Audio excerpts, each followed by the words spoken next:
अस्सलामुअलैकुम फ्रेंड्स, मैं गुलाम मोहिउद्दीन आपका अपने यूट्यूब चैनल मेडिकम स्टार पे मैं स्वागत करता हूं। दोस्तों, आज हम लोग बात करने वाले हैं फार्मेसी लॉ एंड एथिक्स के इम्पॉर्टेंट एमसीक्यूज़ और फिल इन द ब्लैंक्स जो आपके competitive examination as well as course examination के पॉइंट ऑफ व्यू से बहुत इम्पॉर्टेंट है। तो फ्रेंड्स, आप लोग पूरी वीडियो ज़रूर वॉच करें। चलिए स्टार्ट करते हैं। आज का आपका फर्स्ट क्वेश्चन है, On 11th August 1930, Drug Inquiry Committee DEC was constituted under the chairmanship of 11 अगस्त 1930 ईस्वी को जो ड्रग इंक्वायरी कमेटी का गठन हुआ था, कॉन्स्टिट्यूशन हुआ था, वो किसके चेयरमैन के अंतर्गत हुआ था? तो इसमें आपका करेक्ट आंसर हो जाएगा कर्नल RN चोपड़ा। दूसरा क्वेश्चन आपका हो जाएगा drug price control order act जो DPCO एक्ट है वो कब आया था? तो इसमें करेक्ट आंसर आपका हो जाएगा 1995। नेक्स्ट क्वेश्चन आपका हो जाएगा पॉइजन एक्ट कब आया था? तो पॉइजन एक्ट 1919 ईस्वी में आया था। नेक्स्ट क्वेश्चन आपका हो जाएगा dash means pharmacy council of India constituted under 3 of pharmacy act 1948। Pharmacy जो काउंसिल ऑफ इंडिया है, pharmacy council of India pharmacy act के तहत कॉन्स्टिट्यूशन हुआ था अंडर 3 सेक्शन के अंडर। वो किसके अंडर हुआ था? तो वो सेंट्रल काउंसिल के थ्रू हुआ था। नेक्स्ट क्वेश्चन हो जाएगा dash means the register of pharmacist maintain by central council. मतलब जो सेंट्रल काउंसिल का रजिस्टर होता है वो किसके द्वारा मेंटेन किया जाता है? उस रजिस्टर को क्या बोलते हैं? उसे सेंट्रल रजिस्टर बोलते हैं। नेक्स्ट क्वेश्चन है the first PCI was constituted in 1949 and it is reconstituted every after. जो पहली बार फार्मेसी काउंसिल ऑफ इंडिया का गठन हुआ था 1949 ईस्वी में, तो ये कितने दिन के बाद रिकॉन्स्टिट्यूशन हुआ? मतलब दोबारा कितने दिन के बाद गठन हुआ? तो 5 साल के बाद दोबारा से गठन हुआ और वो आज तक चलता आ रहा है। एवरी 5 ईयर पे आपका जो फार्मेसी काउंसिल ऑफ इंडिया उसका गठन होता है। नेक्स्ट क्वेश्चन आपका हो जाएगा the PCI is constituted under section 3 of pharmacy act 1948 and consist of following members. जो PCI है फार्मेसी एक्ट 1948 के तहत सेक्शन 3 में गठन हुआ है, ठीक है। एंड उस गठन के अंतर्गत कौन कौन से मेंबर्स आते हैं? तो इसमें आपका फर्स्ट ऑप्शन हो जाएगा इलेक्टेड मेंबर, दूसरा है नॉमिनेटेड मेंबर, तीसरा है एक्स ऑफिशियो मेंबर, चौथा है ऑल ऑफ द एबव। तो इसमें आपका करेक्ट आंसर हो जाएगा all of the above. Next question हो जाएगा any person who falsely claimed to be a registered pharmacist. मतलब कोई पर्सन है जो अपने आप को क्लेम करता है, गलत ही क्लेम करता है कि वो रजिस्टर्ड फार्मासिस्ट है and used his name in connection with activity of registered pharmacist. कोई फार्मासिस्ट है जो अपने आप को रजिस्टर्ड फार्मासिस्ट क्लेम करता है, जो कि गलत है, और अपना नाम एक रजिस्टर्ड फार्मासिस्ट के साथ जोड़ता है, तो shall be punishable with rupees. तो कितने रुपीज़ के लिए पनिशेबल होगा या इम्प्रिजमेंट के लिए पनिशेबल होगा? तो इसमें आपका करेक्ट आंसर हो जाएगा 500 रुपीज़ या 6 मंथ के लिए इम्प्रिजमेंट किया जाएगा उसको। नेक्स्ट क्वेश्चन आपका हो जाएगा any person other than registered pharmacist dispensing any medicine for patient shall be punishment with rupees dash or both on first conviction. कोई पर्सन है जो कि रजिस्टर्ड फार्मासिस्ट नहीं है, वो मेडिसिन को डिस्पेंस करता है पेशेंट के, अगर उसको पनिशमेंट मिलेगा तो क्या प्रोसेस होगा? मतलब कितने रुपीज़ का पनिशमेंट मिलेगा और जो इम्प्रिजमेंट होगा वो कितने टाइम के लिए होगा? तो इसमें आपका करेक्ट आंसर हो जाएगा 500 रुपीज़ और imprisonment for 6 month. Next question हो जाएगा under the pharmacy act 1948 the PCI finalised the education regulation after approval of. जो फार्मेसी एक्ट 1948 है उसके अंतर्गत जो PCI है उसने एजुकेशन रेगुलेशन को फाइनलाइज्ड किया आफ्टर अप्रूवल ऑफ। कब अप्रूवल होने के बाद में जो PCI है फार्मेसी एक्ट 1948 के तहत एजुकेशन रेगुलेशन को फाइनलाइज किया? तो इसमें से करेक्ट आंसर हो जाएगा आपका सेंट्रल गवर्नमेंट। नेक्स्ट क्वेश्चन है DTAB स्टैंड फॉर, DTAB का फुल फॉर्म क्या होता है? तो इसमें आपका करेक्ट आंसर हो जाएगा drug technical advisory board. Next question है आपका, व्हाट डज FSSAI, FSSAI का फुल फॉर्म क्या होता है? Food and safety standard association of India, food security and standard authority of India, food safety and standard agency of India, food safety and standard authority of India. तो इसमें आपका correct answer हो जाएगा option number D, food safety and standard authority of India. Next question है, which act governs the food safety and standard in India? India में कौन act है जो फूड सेफ्टी और स्टैंडर्ड को गवर्न्स करता है? तो इसमें फर्स्ट ऑप्शन है food safety and standard act 2006, दूसरा है food safety and standard act 2010, तीसरा है food safety and standard act 2013, चौथा है food safety and standard act 2018। तो इसमें आपका करेक्ट ऑप्शन हो जाएगा ऑप्शन नंबर ये, food safety and standard act 2006 में के अंतर्गत जो FSSAI है भारत की, वो गवर्न्स करती है। नेक्स्ट क्वेश्चन है, which symbol or logo is mandatory to be displayed on vegetarian food supplement product? जो वेजिटेरियन फूड सप्लीमेंट प्रोडक्ट होते हैं उनके ऊपर, प्रोडक्ट के ऊपर कौन सा सिंबल या लोगो का डिस्प्ले करना मैंडेटरी होता है? Green dot, orange dot, red dot या ब्राउन डॉट? तो करेक्ट आंसर हो जाएगा ऑप्शन नंबर ये, ग्रीन डॉट।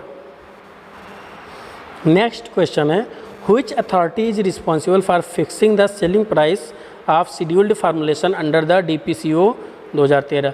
DPCO एक्ट 2013 के तहत कौन सी अथॉरिटी है जो शेड्यूल्ड फार्मूलेशन का सेलिंग प्राइस को फिक्स करता है?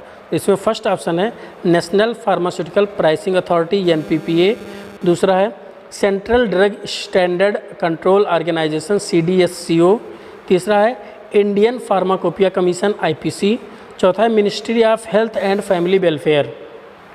तो इसमें आपका करेक्ट आंसर हो जाएगा ऑप्शन नंबर ये, national pharmaceutical pricing authority NPPA।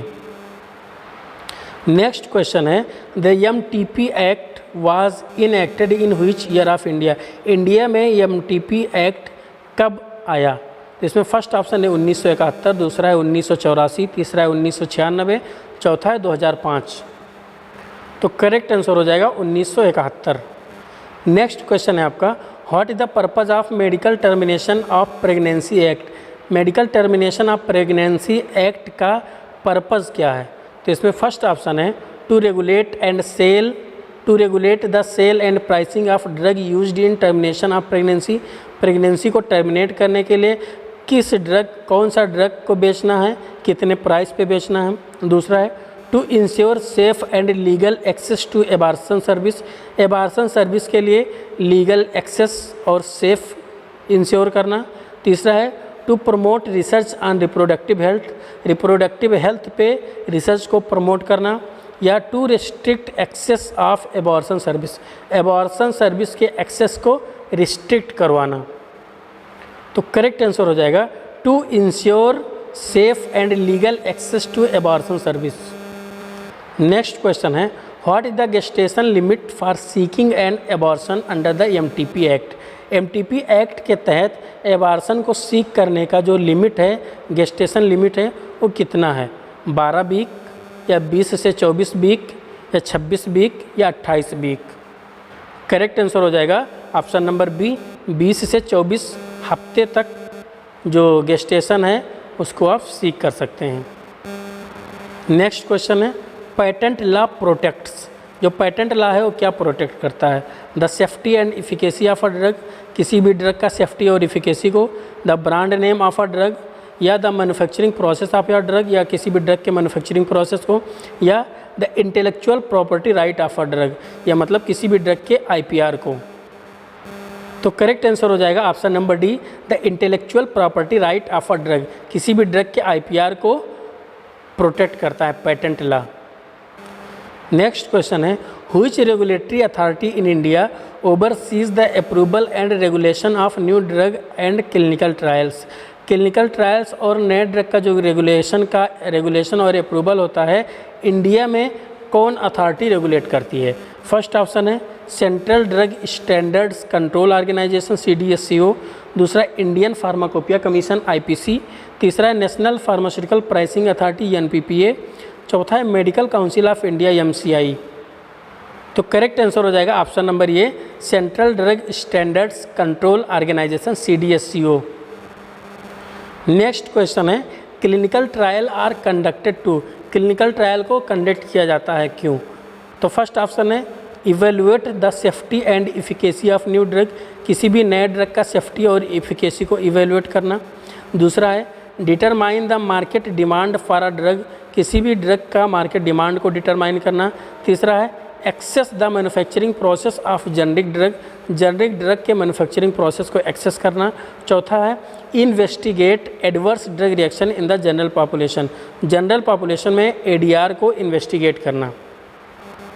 Correct answer हो जाएगा option number A, evaluate the safety and efficacy of new drug.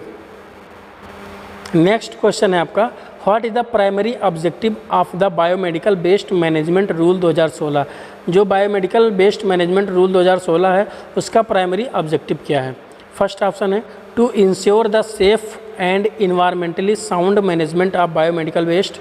दूसरा है to regulate the pricing of pharmaceutical product, pharmaceutical product के pricing को regulate करना। तीसरा है to promote research and development in the pharmaceutical sector, pharmaceutical sector में research और development को बढ़ाना। चौथा है to streamline the import and export of medical devices, medical devices का इम्पोर्ट और एक्सपोर्ट करवाना। करेक्ट आंसर हो जाएगा ऑप्शन नंबर ये, to ensure the safe and environmentally sound management of biomedical waste. Next question है which category of waste is considered as biomedical waste, किस category की जो वेस्ट होती है उसे बायोमेडिकल वेस्ट के तरह कंसीडर किया जाता है? फर्स्ट ऑप्शन है domestic waste generated in household, household में जो डोमेस्टिक वेस्ट जनरेट होता है।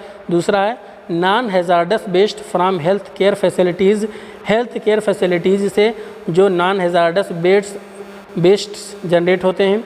तीसरा है industrial waste from pharmaceutical manufacturing unit, pharmaceutical manufacturing unit से जो इंडस्ट्रियल वेस्ट जनरेट होता है। चौथा है आपका waste generated during medical diagnosis treatment और रिसर्च एक्टिविटी, रिसर्च एक्टिविटी या डायग्नोसिस या ट्रीटमेंट के दौरान जो वेस्ट जनरेट होता है। तो करेक्ट ऑप्शन इसमें से हो जाएगा option number D, waste generated during medical diagnosis treatment और research activity, research activity treatment या डायग्नोसिस के दौरान जो वेस्ट जनरेट होता है उसी को ही हम बायोमेडिकल वेस्ट की तरह कंसीडर करते हैं। नेक्स्ट क्वेश्चन है according to the biomedical waste management rule 2016, biomedical waste management rule 2016 के according which colour coded container is used for disposing of human anatomical waste, human anatomical waste को dispose करने के लिए जो biomedical waste management rule 2016 में कौन सा colour code किया गया है, कंटेनर का कौन सा कलर कोड किया गया है जिसमें ह्यूमन एनाटॉमिकल वेस्ट को डिस्पोज किया जाता है? तो इसमें फर्स्ट ऑप्शन है येलो कलर, दूसरा ऑप्शन है ब्लू कलर, तीसरा ऑप्शन है रेड कलर, चौथा ऑप्शन है ब्लैक कलर। तो इसमें आपका करेक्ट आंसर हो जाएगा option number A, yellow colour का जो कंटेनर होता है उसमें ह्यूमन एनाटॉमिकल वेस्ट को डिस्पोज किया जाता है। नेक्स्ट क्वेश्चन है how should pharmaceutical waste such as expired medicine and discarded drugs be managed as per the biomedical waste management rule 2016, biomedical waste management rule 2016 के तहत कौन सा फार्मास्यूटिकल वेस्ट है सच एज एक्सपायर्ड मेडिसिन्स या discarded drug, discarded drug या expired medicines आपका pharmaceutical waste माना जाता है बायोमेडिकल वेस्ट मैनेजमेंट रूल 2016 के तहत। तो इसमें आपका फर्स्ट ऑप्शन हो जाएगा it should be disposed of in regular household waste bins, दूसरा है it should be incinerated in dedicated pharmaceutical waste treatment facilities, तीसरा है it should be donated to charitable organisation, चौथा है it should be return to the pharmaceutical manufacturer for proper disposal. तो इसमें आपका correct answer हो जाएगा option number B, it should be incinerated in dedicated pharmaceutical waste treatment facilities. Next question हो जाएगा, which of the following is not one of the principle of bioethics. Following दिए गए options में से कौन सा ऑप्शंस बायोएथिक्स का principal नहीं है? ऑटोनॉमी, बेनिफिशियंस, नॉन मैलिफिशियंस या प्रॉफिटेबिलिटी। तो इसमें से करेक्ट ऑप्शन आपका हो जाएगा, correct answer option number D, profitability. Next question हो जाएगा, what is the purpose of ICMR national ethical guideline for biomedical and health research. Biomedical और हेल्थ रिसर्च के लिए जो आपका ICMR है उसका एथिकल गाइडलाइन क्या है? मतलब ICMR नेशनल एथिकल गाइडलाइन क्या है, किसके लिए? बायोमेडिकल एंड हेल्थ रिसर्च के लिए। बायोमेडिकल एंड हेल्थ रिसर्च के लिए जो ICMR है नेशनल एथिकल गाइडलाइन क्या है? नेक्स्ट क्वेश्चन है आपका, what is the purpose of ICMR's national ethical guideline for biomedical and health research. Biomedical और हेल्थ रिसर्च के लिए जो ICMR नेशनल एथिकल गाइडलाइन है उसका पर्पस क्या है? तो इसमें फर्स्ट ऑप्शन है to regulate the sale and distribution of pharmaceuticals. दूसरा है to ensure the safety and efficacy of medical devices. तीसरा है to provide ethical standards for research involving human participants. चौथा है to promote collaboration between research and industry. तो इसमें आपका correct answer हो जाएगा option number C, to provide ethical standards for research involving human participants. Next question है आपका, consumer protection act 1986 M 2। जो कंज्यूमर प्रोटेक्शन एक्ट 1986 है उसका एम क्या है? Ensure the safety and quality of medical devices. Medical devices की safety और quality को इंश्योर करना। Regulate the manufacture and sale of consumer goods. Consumer के गुड्स का सेल करना और मैन्युफैक्चरिंग करवाना। तीसरा है protect the right of consumers and provide remedies for unfair trade practice. चौथा है establish guidelines for disaster management and responses. Correct answer आपका हो जाएगा option number C, protect the rights of consumer and provide remedies for unfair trade practice. Thank you friends and students for joining the session. अगर इस video से आपको कुछ knowledge मिलता है या कुछ सीखने को मिलता है तो इस चैनल को ज़रूर सब्सक्राइब करें और वीडियो को अपने दोस्तों के साथ शेयर ज़रूर करें। बेल आइकन को भी प्रेस करना ना भूलें। Thank you for watching the video.